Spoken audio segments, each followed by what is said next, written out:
Hello, this is U.S. Immigration Attorney Sharifa Tharpe. I'm here live to take your U.S. immigration related questions.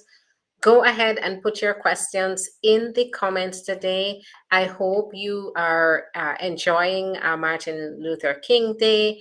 If you're here in the United States, I'm wishing you a great day of reflection and good deeds going forward.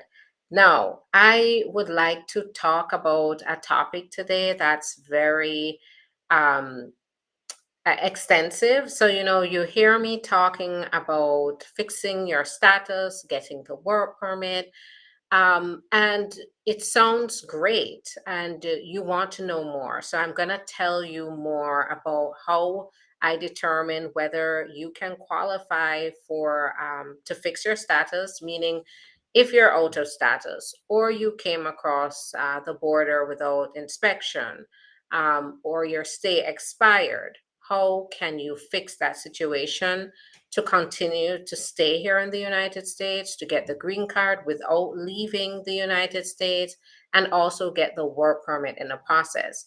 Now, there is a misconception out there, and I think this drives a lot of people to just end up coming and overstaying, um, and then trying to figure it out after. So it's important for you to hear me out so you understand the implications of overstaying or even crossing the border without permission or coming to the border.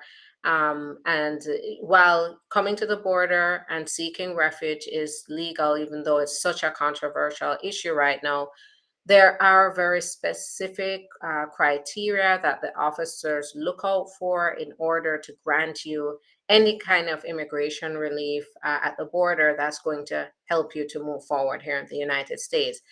So I want to talk to you about how you can fix your papers, when you can't fix your papers, and then what to do to figure out your specific case. Now, not everyone who comes here and overstays their visa or comes here on a B1, B2 can get the work permit or can get another type of status. Under immigration law, you must qualify in some way. You can't just say, I'm here, I overstayed, can you give me the work permit? And I think a lot of people make the mistake of overstaying because they think it's going to work. Some people even go as far as to say they have a family member here. They could have a sister here. They could be over 21 and they have a citizen or resident parent here. And they figure that those relatives can just apply for them to get their green card and everything will be okay. So that's not how it works. Once you overstay your visa, once you come through the border, as in you don't come with a visa, but maybe you come seeking refuge to come into the United States. Once you come in without inspection, meaning you sneak across the border, your options become very limited. But nonetheless, a lot of people don't even know what those limited options are. And this is what I help clients with, is that I help clients to figure out how to fix this situation under the limited options that are available. And you would be surprised how many people do qualify for relief. So this is where I say, don't just discount yourself, the fact that you qualify. Don't say that you can't. Okay, it's limited. That means I can't qualify, because I have my clients have been clients that did not think, after going through a lot here in the United States, they did not think they had an option, and we found the option among the limited. So I'm going to list out some of those limited options where you can fix your status if you've overstayed, even if you've crossed the border without permission, how you can fix that. Now, everybody knows about, through family members, but it's not through every family member who's a U.S. citizen or a legal permanent resident that's going to fix that situation, right? So let's talk about family. you're here, you overstayed your visa, or well, let's start with overstayed your visa. You overstayed your visa, um, and maybe you have a sister, a citizen sister. Maybe you have a citizen parent. In a case like this, can they just apply for your green card? The my immediate answer would be, unfortunately, it's not. They can apply for your petition, but it's not going to lead to a quick green card process where you fix your status and then get to move on here in the United States. That if you've already overstayed and you're looking for your sister, your brother, your parents to fix, or even I've even heard situations like babies, but babies, having a US citizen baby doesn't qualify you at all. Oh, okay, so I'm seeing no sound here. Um, all right, so let me fix that situation. Let me know on Instagram whether you can hear me, because this is an important topic. I want to make sure that you can hear me. So on Instagram, I saw one person put no sound, but I want to confirm that there's no sound. So just one person. Okay, so muted. Yeah. All right.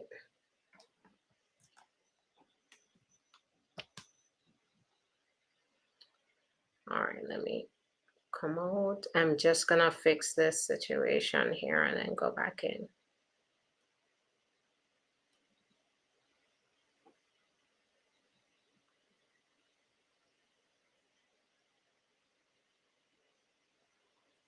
All right, so let's go over this again. Let's start. All right, so I fixed that situation. Thanks so much for your patience.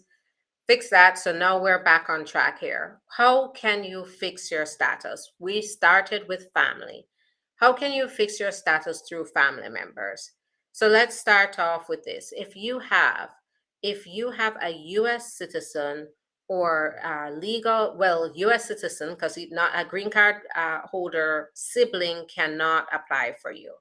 But say you have a US citizen sibling, can they help you to fix your status here so that you can get your green card without leaving the United States? No. Doesn't matter if you're under 21, doesn't matter if you're over 21. That sibling is not going to be able to help you to get the green card. And okay, so it's saying no sound still. Just let me know. Somebody else confirm. I don't know what's going on with this sound. Just let me know on Instagram whether you can hear me. So a sibling cannot, okay. Yes, so sound is now. Okay, good, good, good. All right. Thank you so much. Thanks so much. All right. So a sibling cannot get you your green card if you're here and you overstayed. If you are looking for your sibling, thank you so much, everyone, for letting me know. If you have a sibling and you plan to get your green card through that sibling, you should not ever overstay your visa. I know it takes 14 years. If you're willing to wait the 14 years and if your sibling is the only person that can get you your green card, do not overstay your visa because it will bring a world of pain, and it's 14 years long. So that is not a quick solution to fixing your papers. Now, what if you're 21 and over and you have a US citizen parent, US citizen or legal permanent resident parent? Can that help you to fix your status here? Same as the sibling situation? No. That is a 5 to 7 year process, and if you want to overstay it, they will not allow you to stay here in the US and get the green card and fix your papers. Now, in cases, I'm just covering those who don't have current status here. I'm not talking about those who have status here. I'm talking about those who don't have status. You're looking to fix your situation. Now, what if you are under 21 and unmarried and you have a US citizen parent? That will be one way to fix your status. If that parent, for any reason, is mistreating you, and that's why they haven't applied for your green card yet while you're here in the US, you can consider applying for what's called VAWA based on mistreatment if that parent is mistreating you, which I don't know of any parent who's going to have their child's best interest in mind, who's going to not make sure that their child who's under 21 has their papers here in the US. So that's usually a red flag for me to know that there's something going on here. If you have a parent here, you're under 21, that parent is a citizen, and they will not file for you. But there are ways to file for yourself if you're being mistreated, and the time to do it would be if you're under 21, in some cases under 25. So if you were in that situation where your parents were refusing to apply for you, now you've reached 21 or over, but that part of that is they mistreated you. As long as you haven't reached 25, you still have a shot at applying for your own green card here in the US through VAWA. Now, what if you are the child who is under 21 and unmarried of a permanent resident? Do you get the same perk where that parent can file for you and have you stay here to get your green card? No, unfortunately not. If your parent is a green card holder, then that means that you cannot overstay your time and get the green card while being here through that parent. Um, no, if, and I know everybody knows this one, if you're the spouse of a US citizen, then that's usually the one that everybody talks about, is being the spouse of a US citizen can help you to fix your status. If you enter the country with a visa, it just you ended up overstaying it or expired, then you can still move forward, stay here, get the work permit, and fix your status. If that citizen spouse is mistreating you, and that's the reason you haven't applied for your papers yet, and you're feeling trapped, guess what? You do have an option, and that's through VAWA. And I work on those cases. I have many of those cases. I represent my clients through the process, and it is well worth it, especially if you're in a situation where you don't trust your spouse to go through the process because they're mistreating you, or they're refusing to go through the process because they're mistreating you, or they're currently going through the process with you, but you don't have any faith that they're going to carry on with the process, then the VAWA is going to be for you here. The same now, if you are the parent of a US citizen and that US citizen is age 21 or older, you can qualify through that child to fix your status, through that adult child to fix your status. But what if that child is also mistreating you, and that's the reason they haven't applied? And keep in mind, mistreatment, when I talk about mistreatment here, it can involve emotional, verbal, financial mistreatment. It does not require you to be, physically harmed or injured or beaten to get this kind of status through VAWA. It also doesn't require you to have the police involved or doctors involved in order to qualify for this relief. And then when it comes to the parent-child situation, there's a lot that can play into this. I know it's complicated because you're the parent here, and the last thing you want to do is apply for something based on the mistreatment of you by your child. This is confidential. Your child will not get into trouble. The goal of immigration here is not to call the police on your child, communicate with other agencies to tell the agencies what your child has done. The sole goal of immigration service is to just look at what is happening to you and provide you the right immigration relief to be safe and to move forward here in the United States without depending on that relative who's mistreating you. So I know, as a parent who's also trying to look out for the interests of your child, A number one fear is that you do that and it hurts your child. But this is confidential. Your child will never, your adult child, 21 or over, will never know you applied for this if you don't ever tell them, which I recommend to, I definitely recommend you not say anything about this confidential process. And the Immigration Service is also bound to confidentiality. So they can't call your child, or they can't call your spouse, or they can't call your parent and say, hey, your relative, immigrant relative, applied for VAWA, and I want to confirm whether this is happening. They are not permitted to do this. This is not a simple policy. This is law, and there are penalties involved if they break that law. So keep that in mind, that it is confidential and it's about your interest. It's about your safety, your well being here in the United States. And they tailor the process to be that way, where you don't have to fear retaliation. You don't have to fear, even the repercussions on yourself to go forward with this type of application.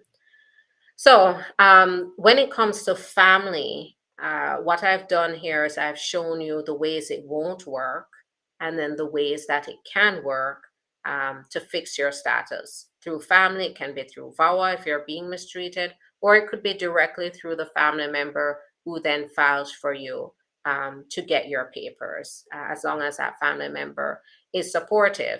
But keep in mind that siblings, cousins, grandparents can't do that. No, there's one thing to keep in mind though, and it's called Section 245I. That is an exception where I mean, I can do a whole live on that Section 245I, and I have in the past, but they sort of even refer to it as amnesty. And why? Because it does allow those who say were derivatives on an application, who had previous labor certification and petitions filed for them, those people, if it was filed on or before April 30th, 2001, those people can qualify for Section 245I. That says, even if you're here now, say you cross the border without permission or you overstayed, in that case, if you fall within that category, you can possibly stay here. You can actually, if you do qualify for this, you can stay here and get the green card despite now the overstay and despite crossing the border without permission. So that is an exception. And so anybody can apply for you to get you. An employer can apply for you, your siblings can apply for you, anybody can apply for you. And as long as Section 245I applies, you will be okay to stay here and apply for the green card. But keep in mind, even though, say, your sibling applies for you, it's a 14-year wait. To Section 245I is not going to speed up that 14 years. It's just saying at the end of the 14 years, when your priority date becomes current, that means you're at the top of your wait list. If Section 245I is still effective, then, because they might change the law, who knows, but if it's still effective, then you can use Section 245I to stay here and apply for adjustment of status. So you also have to still keep in mind timelines here, but no matter how long that process is, as the law is now, you're able to stay here under Section 245I to get the green card and get your work permit as you go through the process.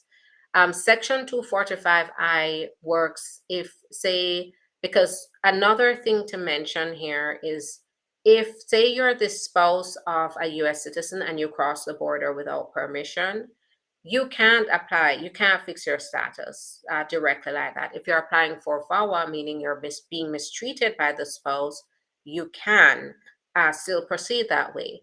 But if your spouse is willing to file for you, but you cross the border without permission, then what will happen here is you still have to return to your country at some point in the process to finish out the green card process. So you will not be allowed to stay and get the green card unless you're applying on your own based on mistreatment by the spouse through VAWA. Section 245I would allow you to proceed with adjustment of status through your spouse still. So that is, I've given you a little school in here on some of the ways that some of the things I look out for to determine whether somebody who overstayed or crossed the border without permission can fix that situation and move forward to get the green card, and in the process get the work permit at the same time. So that's family. Employment, that's a big question here. Can an employer help you to fix your status? My straight up answer here is no. It's going to be really short here. No. Your employer cannot fix your situation. If an employer is telling you to come to the US, because I deal with what's called T status for victims of labor trafficking, and a lot of employers are riding on that now. They're, the trafficking, the employers who are trafficking are calling workers from outside of the US, and they're saying to them, come to the US and I'll get your work permit for you. And the immigrant worker believes them because they think they're going to live up to their word. They think they know about American law more than anything else. So why would they be telling them they can't do it when they can? But it's a big scam to get you here and get you in a situation where you're working for them and now you're at their mercy. So be very careful about any employer who is telling you to come to the US first and then they'll get you your work permit, or telling you to come work for them and then they'll apply for your work permit. It does not work that way. So straight up, forget it right now. An employer cannot help you to fix your status. There are two exceptions here. One exception is Section 245I again, that I just mentioned. And then the other is if they can get you the green card, but you won't be able to stay here and apply through the I-601A unlawful presence waiver. Those are the only exceptions here. But one of them still doesn't allow you to stay here to get the green card. And the other one, you have to have a petition that was filed for you, or you would have had to be on a filing on or before April 30th, 2001 to get this. And then there are some physical presence requirements, just depending on whether you were here between us, after a certain timeline. So you have to keep that in mind. Happy New Year, Bisa. All right. So that in a nutshell is the employment. No, they cannot help you to fix status. Whenever we're talking about fixing status, getting work permit, employer can't do anything. So let's move on to the next couple of options that I look out for my clients. And let's talk about the T and the U visa. So if you've been here, and not even if you've been here, because I've represented clients who they've been here maybe a year and they realize that they've been duped by an employer or they've been duped by a family member to come here to the US. And when they come here, they're forced into a situation where they're working for the relative, working for the employer for wages they didn't agree to, or they're for work descriptions that they never agreed to, but now they're at the employer or the relative's mercy. They can't do anything about it. They're sometimes even being mistreated along with that, and made to feel stuck in the situation, like they cannot escape it, or made to feel fearful that of what will happen, the bad consequences that will happen if they leave the situation. And the employer, the relative, the stranger, the person that recruited you capitalizes on that fear that you have. They may know you have nowhere else to go, so they continue to drive your fear by maybe, talking about ICE, talking about immigration will get you, or they may remind you that you have nowhere to go, or they may do things like provide you with housing, but they may restrict your movement. So, you can't just freely go in and out of this housing that you have. You feel constrained. Those do qualify for the T status.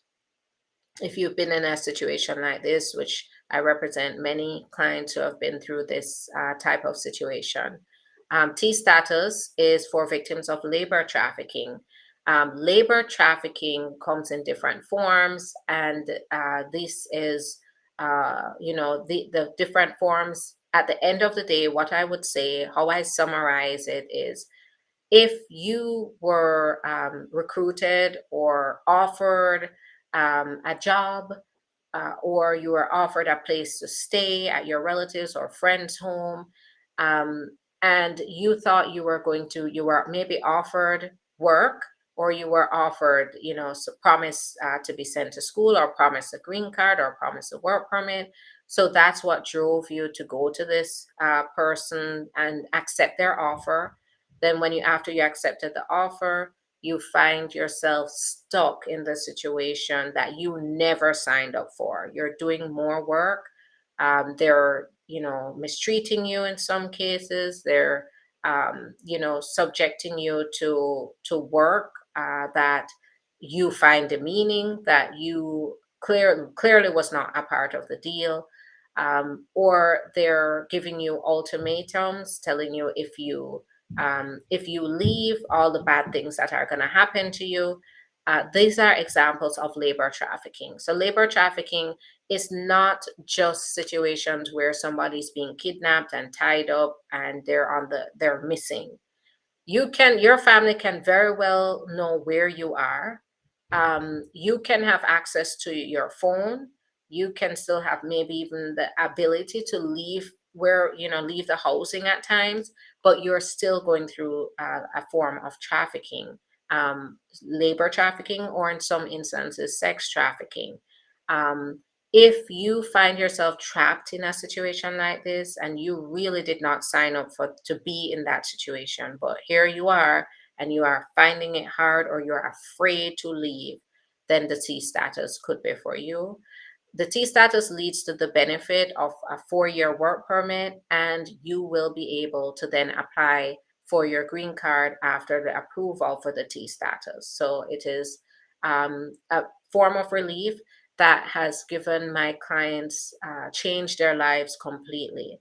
Not only has it changed my clients' lives, but it has changed their families' lives. The spouse of the immigrant and children under 21 and unmarried also get the status along with the relative, the immigrant relative who went through that situation. So I have experienced the indescribable joy of watching children be reunited with their parents, or parent or parents here in the United States.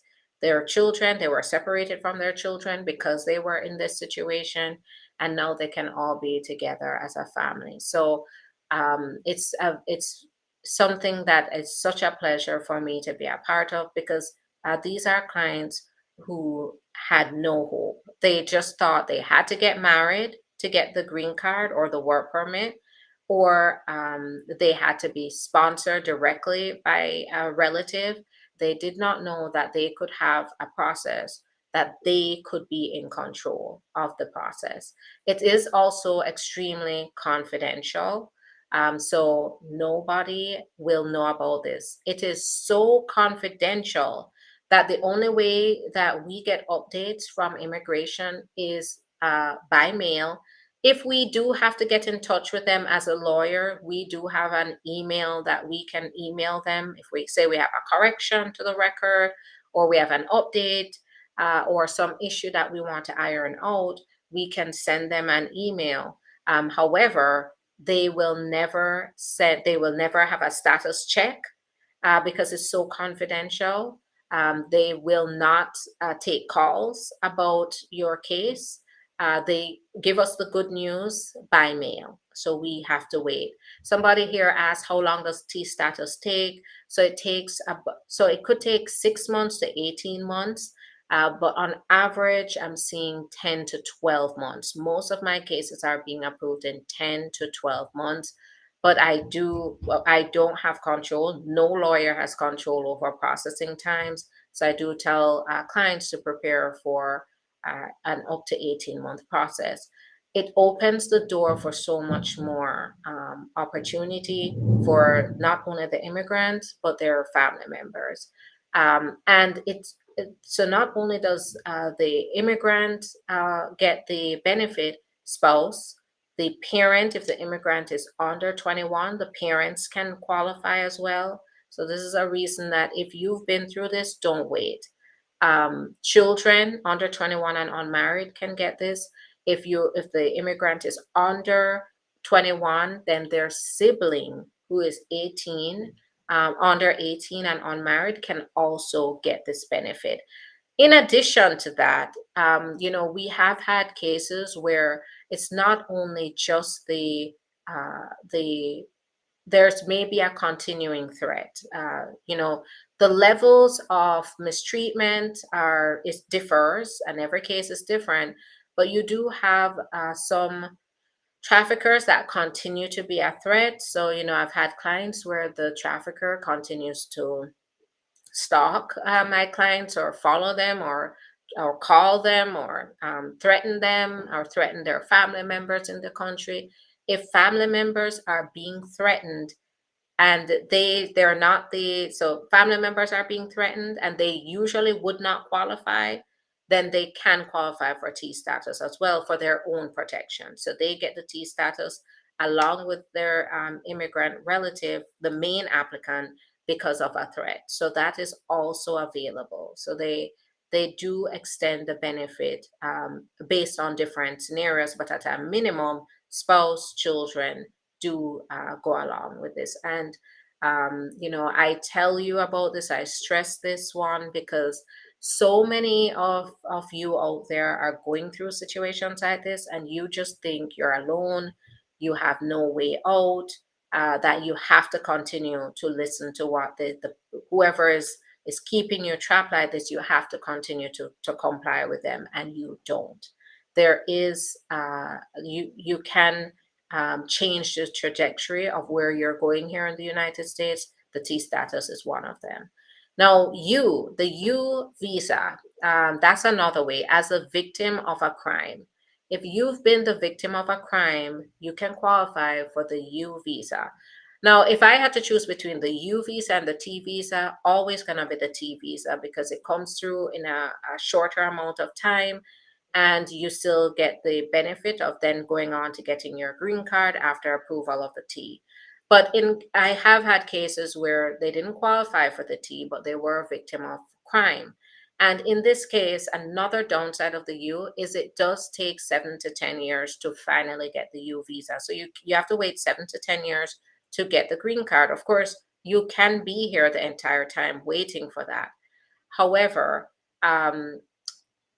what the upside of this is that you can still get the work permit while you wait for those 7 to 10 years. So it doesn't mean that you have to wait without any benefits at all. You can get the benefit of the work permit.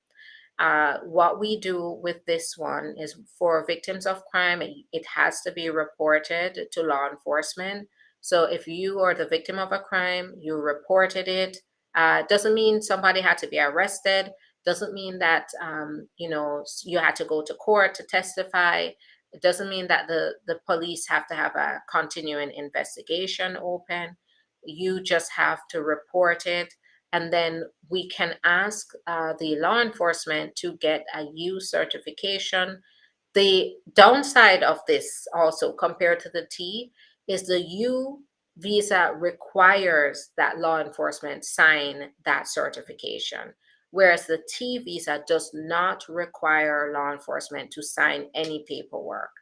So that's also a big difference there. But I have had clients that they qualified for the U, they didn't qualify for anything else, and they have gotten the work permit, and they're gonna be the 4-year work permit still. So still get 4 years, and they're placed in deferred action. It's a type of special permission that's given to them to enable them to stay here for the duration of the U visa process. So it is a good option if nothing else applies.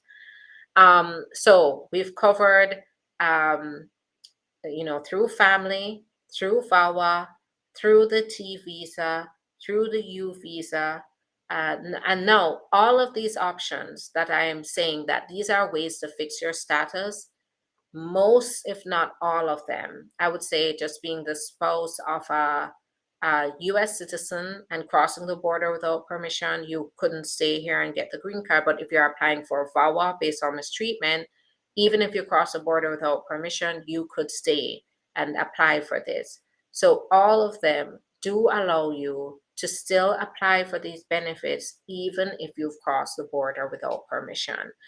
Now the last is asylum, which with asylum, they're implementing more restrictive laws, and they're doing this, and now they're negotiating to restrict it even further. And based on what I'm seeing in the news, they're close to coming to an agreement. And the Biden has expressed his willingness to give up concessions that he was previously standing for, to be able to accommodate the demands of mostly Republican Congress people to restrict immigration.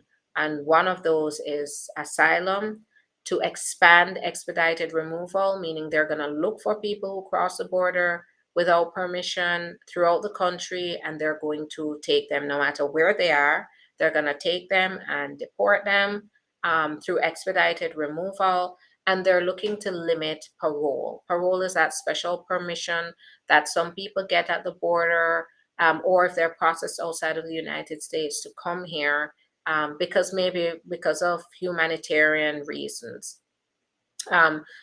Now, what that's telling me is that if Biden is willing to do that, then it means that what else is he willing to do as we go further and further into this kind of political climate? What else is he willing to do to please the Republican side? And so we have to be very wary. This is where I say taking action quickly is key here, because we don't know where this is going. We don't know what else can change. So take action quickly. I am ringing the alarm here, sounding the alarm here. I want you all to just be conscious about the tone right now. Another thing, I mean, if you saw in the news, 3 immigrants drowned at the border trying to come across, and the federal government, Biden administration, is saying that this happened in Texas. The Texas National Guard physically blocked the CBP or Border Patrol from accessing the immigrants. So this is telling you how serious things are getting, and how quickly things can change to be ugly come the election. We pray for the best, but plan for the worst, and make sure that you understand what your options are. So with that being said, let's talk about asylum. So asylum is where now the biggest problem I see is, I will do a consultation and the person clearly qualifies for asylum, but guess what? They are looking into asylum too late. Action is key. Being proactive is key, because there is a deadline on the asylum, and you can apply for asylum 1 year, up to 1 year after your entry into the US. So if you're still within that 1 year timeline, you need to um, think about whether this can be an option for you. Evaluate your options well in advance of the 1 year deadline, because this could be the way that you're able to move forward here in the United States, and apply at a time where you can still apply. We don't know what kind of restrictions they're going to come with, but it sounds like they're coming with some restrictive policies regarding asylum, and the way you enter the country and whether you can qualify for asylum, depending on the way you enter the country. With asylum, if I'm going to put it very simply, because it is a complex piece of law, a lot of it is based on case law, but the general requirement is if you have a credible fear of persecution, meaning you're facing threats, you're facing threats of physical violence, you're facing threats of incarceration or inhumane treatment or torture in your country, because you are either because of your race, your ethnicity, your religion, your political opinion, or any other particular social group. Meaning, any particular social group is, say, any other type of group that's not mentioned in regards to ethnicity, national orientation, religion, political opinion, any other group that you identify with that's facing as a group, you're being targeted, threatened with violence, subjected to violence, subjected to incarceration and torture. You can qualify for this. It does not have to just be political. It can be based on other criteria. And for example, in certain country in Central America, even women who were subjected to domestic violence, who could not leave their marriage, qualified for asylum because they belong to a particular social group. That social group was a group of women who was being subjected to domestic violence by their spouses, who could not escape the situation, and they were not protected by law enforcement or the government or the laws in the country. So in that case, it's showing you that the U.S. Government is open to looking at what kind of group do you identify as, and whether that qualifies as a particular social group under immigration law. So if you can relate to that in any way, go ahead and schedule the appointment so we can get started on your case. Because the way that I'm going to tell whether you qualify and be able to help you is by evaluating your facts. I can't tell you, because one size does not fit all. I can't tell you here that you qualify. And I think the biggest mistake that people make is they just decide that they don't qualify. Take the steps to invest in yourself and determine whether you qualify. I ask the right questions to be able to get to the root of that. And a lot of this is dependent on what have you been through? What are your experiences in the United States? And based on that, I'll be able to tell. So the consultations are very detailed. I ask very specific questions to get to the root of what you qualify for here. So those are whenever you overstay, you cross the border without permission, it means that you have limited options. But whenever you have limited options, a lot of people, wherever they have limited options, they don't know about those limited options. And because of that, opportunity passes them.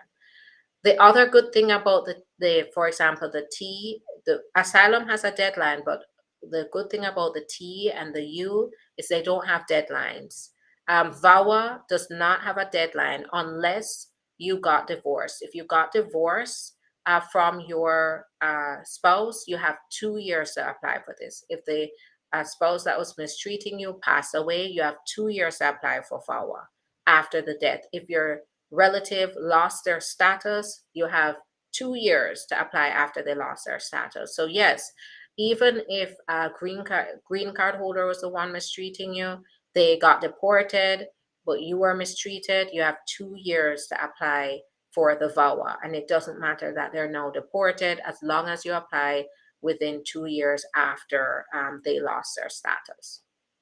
So give me a call, whether you've been here 20 years, 30 years like this, or you've been here for a year. or you've been here for 2 months like this. I want to talk to you to be able to help you figure out the best option going forward.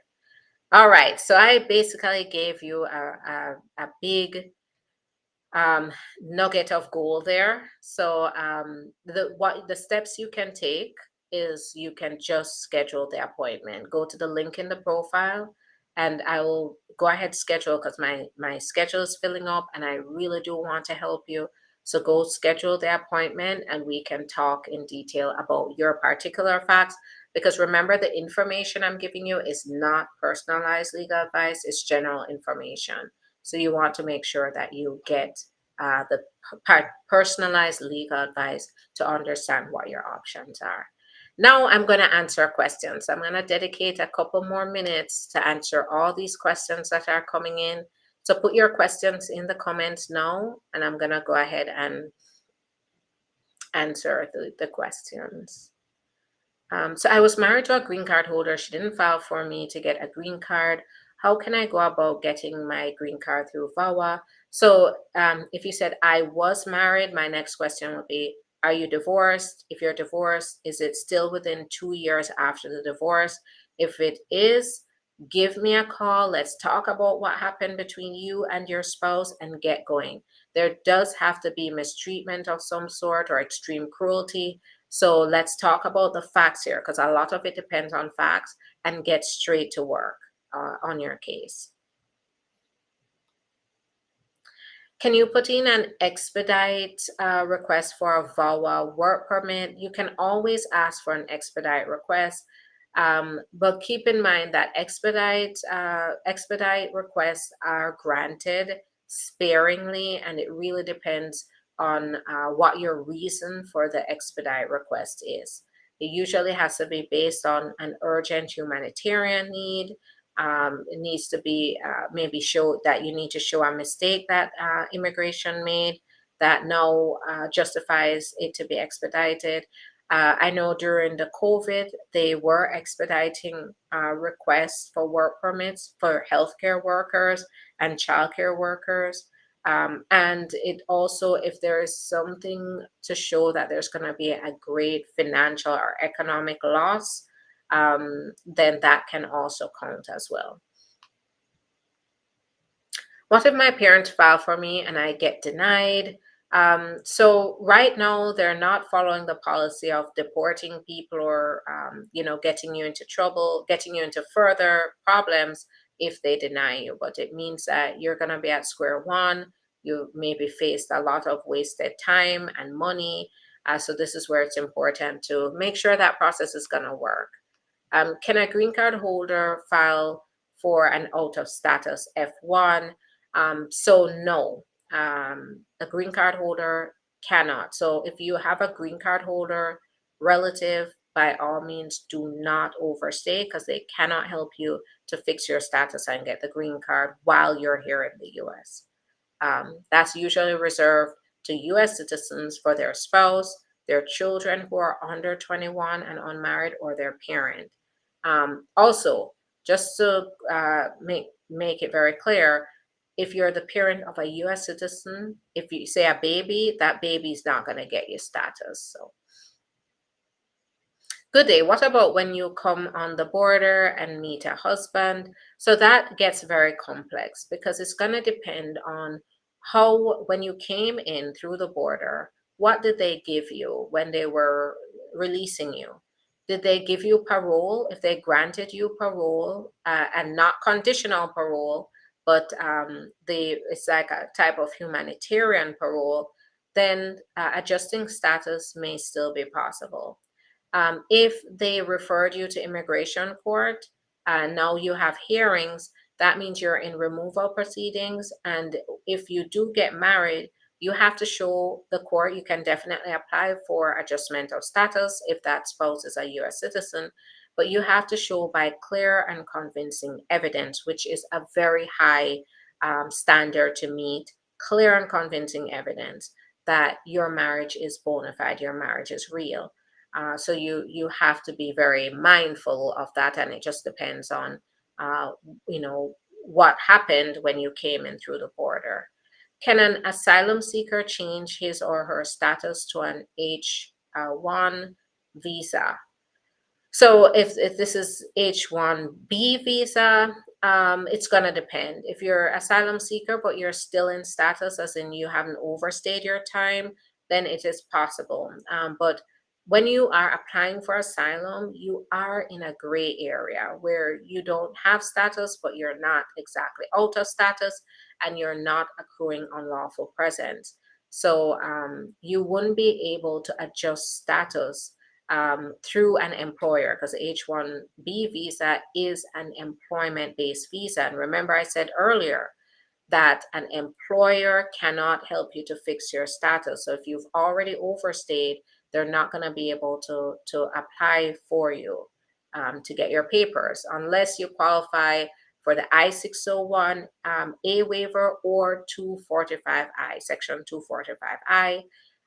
Those will be the ways that you will be able to qualify through an employer, and you possibly no. But you said H1B, which is non-immigrant, so it's a temporary visa. And so I was thinking more along the lines of permanent residence. But with the H1B visa, they have a pilot program in place right now where they're allowing some people to renew their visas, their H1B visas, while being here in the US. But for the most part, what a visa means is you have to go back to your embassy or an embassy outside of the country to get the H1B visa to come back into the country. And so that again means that you wouldn't be able to do that.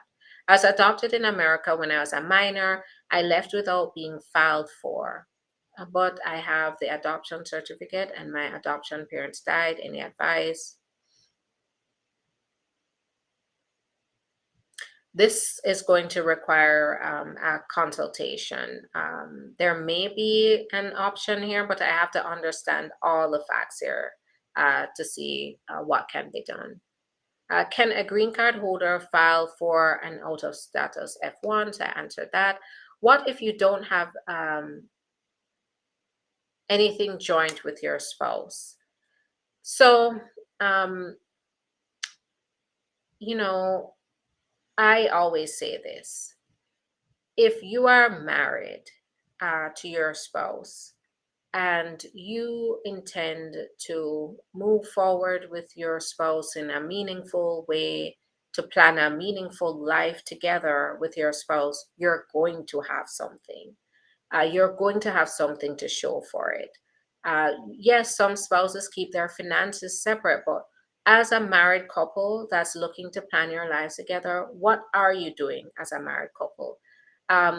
Don't plan out your immigration process like it's a one size fits all. What kind of couple are you? How do you don't have anything joint, but are what are you doing to maybe contribute?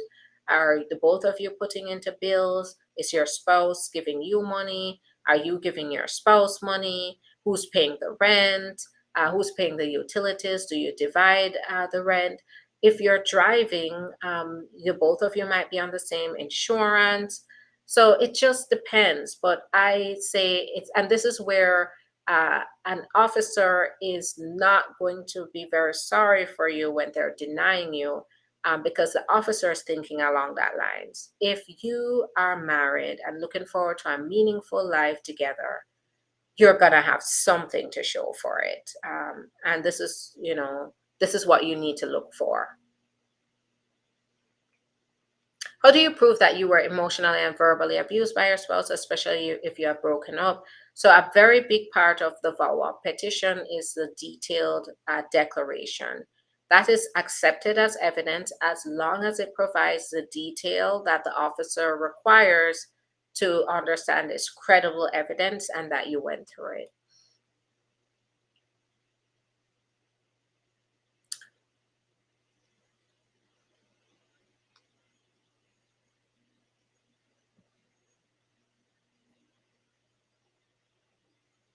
Okay, I just moved here in the US last year with my kids. I received my green card, but my kids didn't have it yet. So contact them, find out where it was sent. Um, Would that get them in trouble? So I think this was related to the T visa. Um, it's going to depend.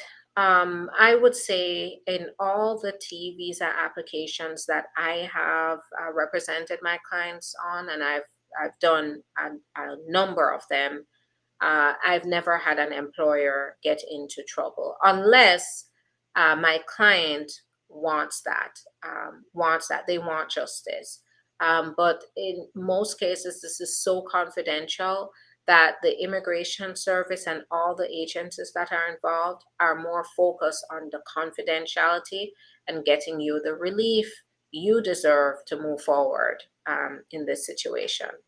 And then another thing I want you to understand here is that um, you're the victim here. And yes, you don't want anybody to get into trouble, and they tailor this process to make sure that your confidentiality is respected. But you should not be putting your life on hold thinking about if the person that victimized you is going to get into trouble. Um, so, and it depends on the facts here. So, this is where it's important to schedule the appointment. Let's talk, and I can give you an honest evaluation here. Uh,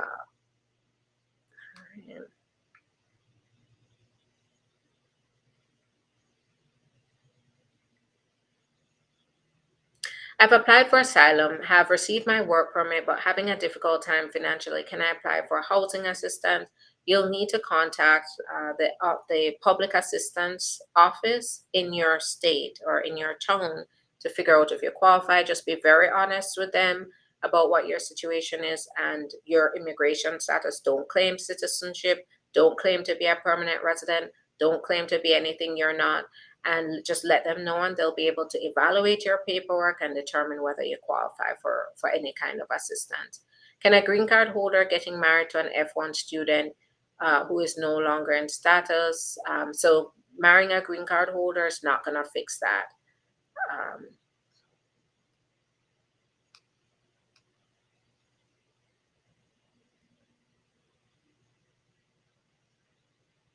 okay.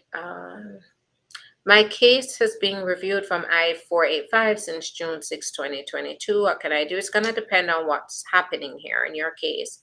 If it's taking that long, it could be the office's backlog. It could be something that they're pulling up in your background that they want to investigate further that's causing the delay. If you have found, based on checking your case processing times, that you're over the estimated processing times, it's time to make sure that you put in a case inquiry. And, there are other things that can be done. There's the ombudsman, there's getting the congressperson involved. There's also a possible lawsuit if it, if it warrants that. If you're in processing now and the new president is elected and is against immigration, would that affect you and your processing? So it could possibly, because the policies, they haven't determined the policies here, but what I would say is it takes a while for them to change the policies. And you would rather have your paperwork in early and have it on the tail end of the process where you could possibly be grandfathered in to whatever changes, meaning they're not going to apply the changes to you. They're just looking forward. They're applying those changes going forward from the date that they apply. So this is where it's important to take action now, because they are not going to, usually they don't look backwards. They usually look forward from a date. So say a month, 2 months into the new presidency, which would be in 2025, March, they start to make changes. Then at that point, they're saying, okay, as of April 2025, this is how it's going to be. And so get your papers in. It's better to have your papers in than to apply for something that you may qualify for later on and then now be woven into the policy changes. If you're already in processing now, so I answered that. Is the waiver the VAWA when I petition to remove conditions? One of them is VAWA. One of the waivers is VAWA to remove conditions. How long will it take for my consular interview to be scheduled once my priority date is current and my case is documentarily complete?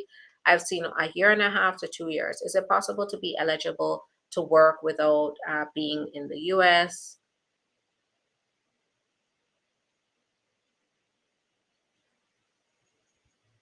I'm not understanding that one about working without being in the US. Can you travel outside the country on an advanced parole combo card? Yep, that's what it's there for.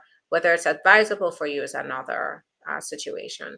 Do you get anything to your state, anything to state you're in processing, just in case being stopped by enforcement? Or so you have your receipt notice, you have your paperwork. Can you get your green card in 18 months with a T visa? So no, it doesn't work that way. First, you go through the T visa process. That can take up to 18 months. I'm seeing on average 10 to 12 months. And then after that, you go through adjustment of status, which could be another year and a half to 2 years. Normally, there are two ways to pursue the green card. One is to get special permission to apply early. We help our clients to go through that process.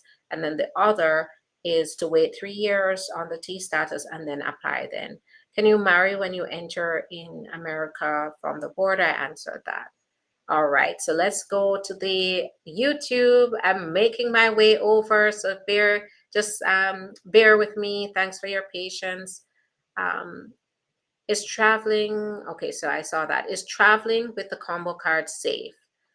So I have had many clients traveling on the combo card. That means they have a travel document on their work permit card, and it has been fine. However, with each of my clients, I look at their case, I look at the risk factors involved, and then I tell them, I give them an honest opinion about the level of risk that they face. Now, the risk that they're facing is, will they let you back into the country if you leave?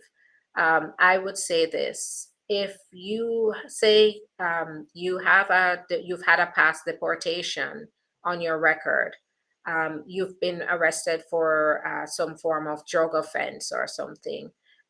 Say you say while you're outside the country, you go for a very long time, say you go for a month, and your case is denied while you're outside of the US, that increases. So I'd say the longer the time you leave, that increases the risk. Um, and if you've had anything in your past.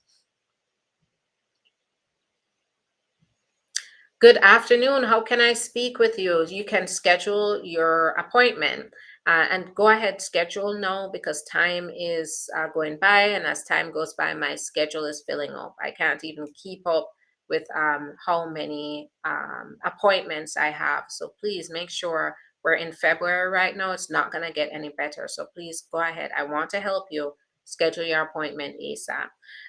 In the event the sponsor sabotages the marriage green card process, how would the beneficiary have knowledge of this?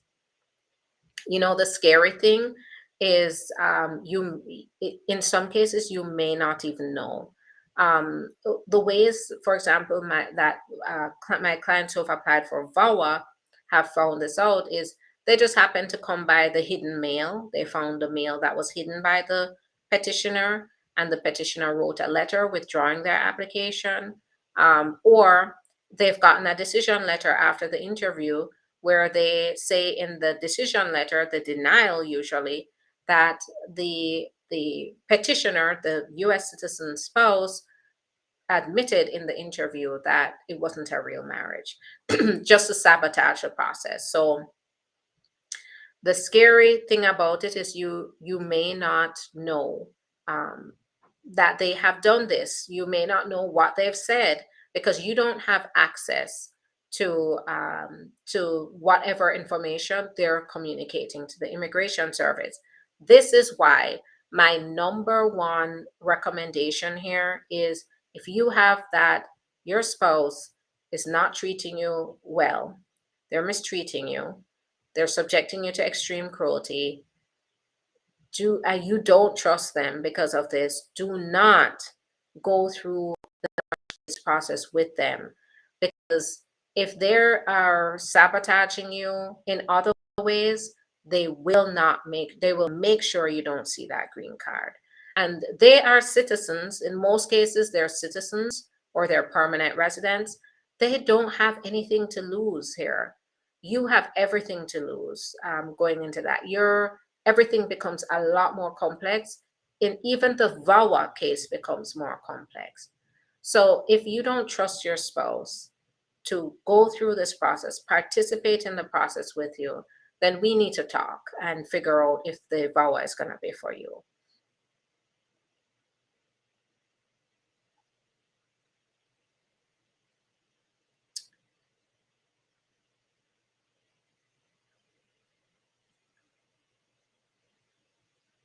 Okay, so I'm seeing a whole bunch of questions here. Reggae Girl, thanks for pointing that out. Can someone with B1, B2 in the USA able to change to EB2, 3 if they qualify? Yes, that's a possibility. Timing is everything here. So very important for you to understand the timing of the B1, B2, like how much time have you been given in the country, and whether the employer can then petition for you in that time. Who come in the US, who come in the US in visitors visa?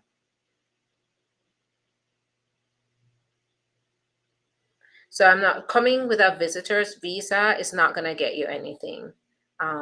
So keep that in mind. Good afternoon. I'm here for 8 years and I overstayed my visa.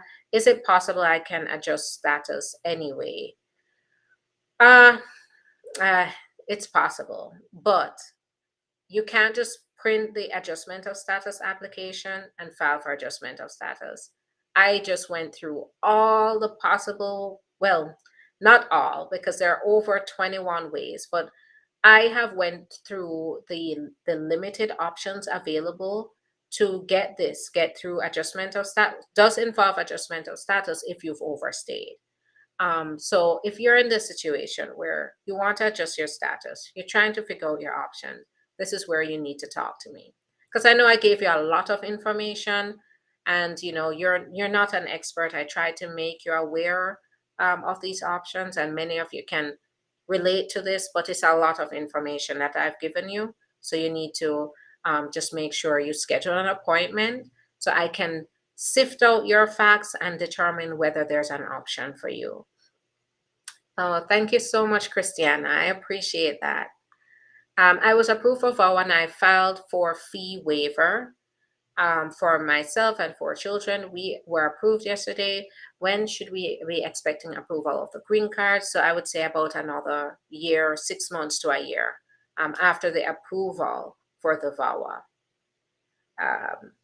I am U.S. citizen, and by the way, they're also waiving interviews for the VAWA green card, the VAWA green card. So keep that in mind. I'm a U.S. citizen, and my spouse is F1. We do not live together as she's in university. How do I show evidence of bona fide marriage, and what's the processing time? So under the circumstances as a couple, what are you doing as a married couple? Are you traveling back and forth to see each other? Even though you're not living together, are you sharing in the bills? Even though your US citizen spouse is not physically in the apartment with you, is your citizen spouse or you on a joint lease together? What are your plans afterwards? This is something that can be overcome in the interview, as long as you also show that you're attending different schools and you have a goal of living together, but after you finish your education. So, this is where I wouldn't be able to just tell you what, because I don't know you as a couple. I'd have to understand you as a couple to be able to tell you what the best evidence would be. Is traveling with a green card safe? Absolutely. You want to travel with your green card. So many people want that green card. When you have it, you have a lot more freedom to travel with that green card. Just don't be outside of the country for more than 6 months at a time.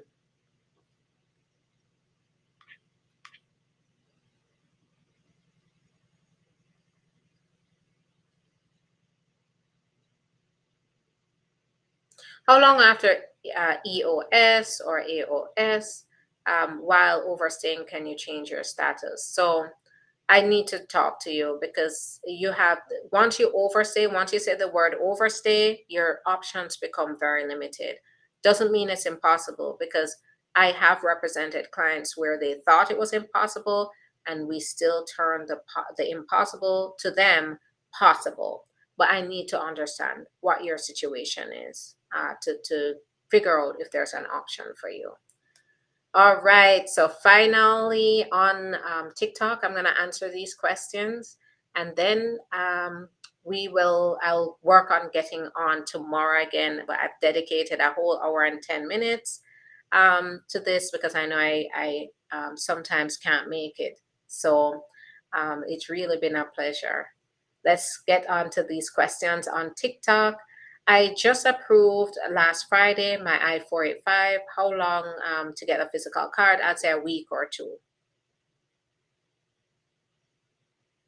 I'm married when my child is 19. Can my husband file for her? No, not as a stepchild. I filed VAWA,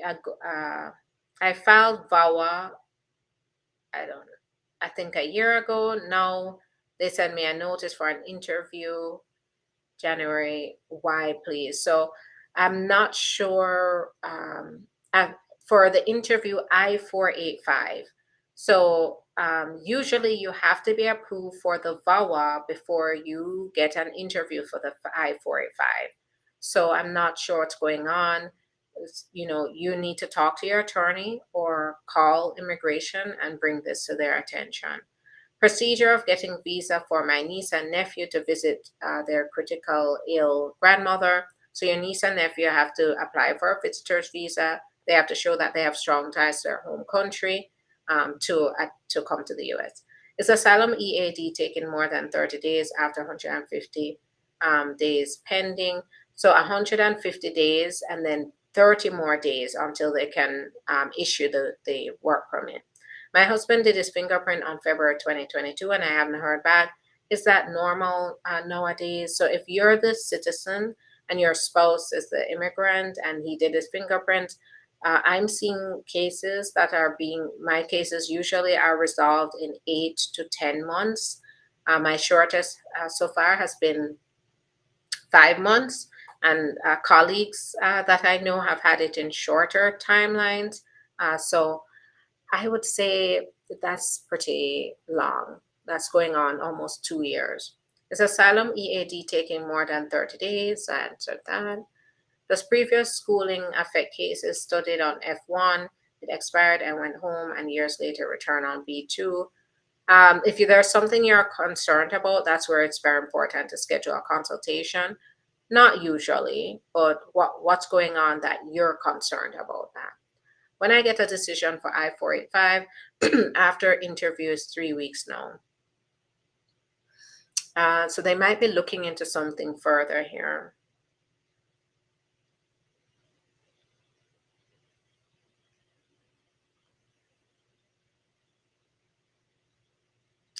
Can an overstayed person get a work permit? It's possible, but I spent the entire life talking about the ways, the limited options that the work permit is a possibility.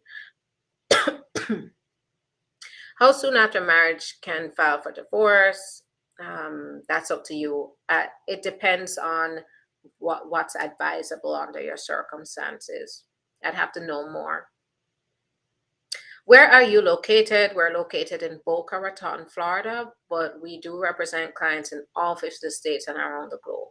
So no matter where you are, we represent you and we're really good at it. How long does the I-212 waiver process take? So we're seeing a year and a half to 2 years, and yes, it's really frustrating. My mom filed VAWA application for work permit and got a receipt for adjustment of status. Why? Because if she got a receipt notice for adjustment of status, then it means she applied for the adjustment of status. I'm not understanding. I would have to understand the facts here to be able to figure out what's going on.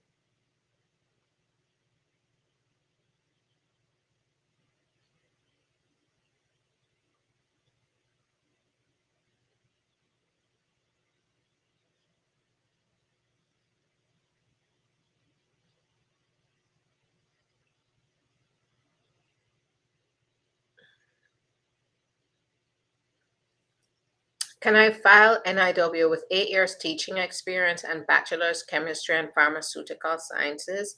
It's a possibility, absolutely.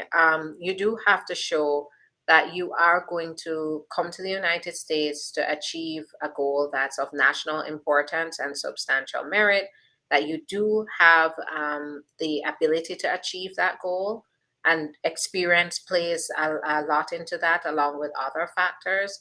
And then also that it's going to be beneficial to the government to waive that employer offer requirement, or the labor certification requirement. Now, it's possible, but we would have to get to the meat of the matter here. What's your goal? What is the goal that you're coming to the United States to achieve? And will it be considered of national importance? Doesn't mean you have to be famous, doesn't mean you have to invent anything or anything of that sort, but it has to, you have to show how it's going to be beneficial to the United States, how it's going to how is it going to improve the United States, or how is it going to um, be important to the United States?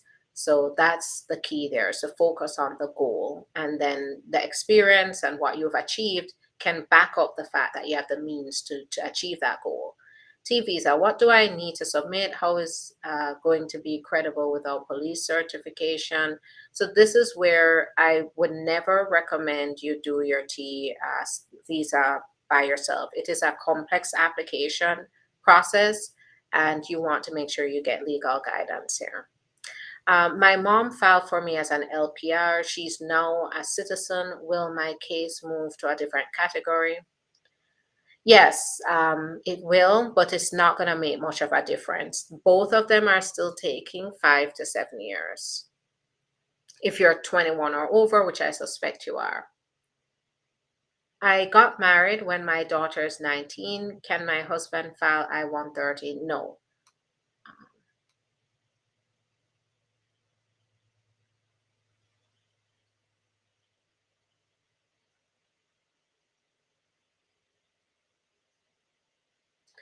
So a church retained me against my will and put me to sell wares for them without any for me. Then this definitely sounds like you could qualify for T status. Get in touch with me. Let's talk about it, and let's act fast to get this in. Now, another thing is that there is a cap of 5,000 for these, for the T status. They have never reached a cap in the history of the T status, but this is a type of application that a lot of people are becoming aware of, and more attorneys are working on. So you want to make sure that you act fast. Again, if you do end up say you apply and the cap is reached, you're going to go through deferred action, where they still give you permission to stay here until they can give you the T visa. But that's another reason to act fast here, because eventually they might just reach that cap.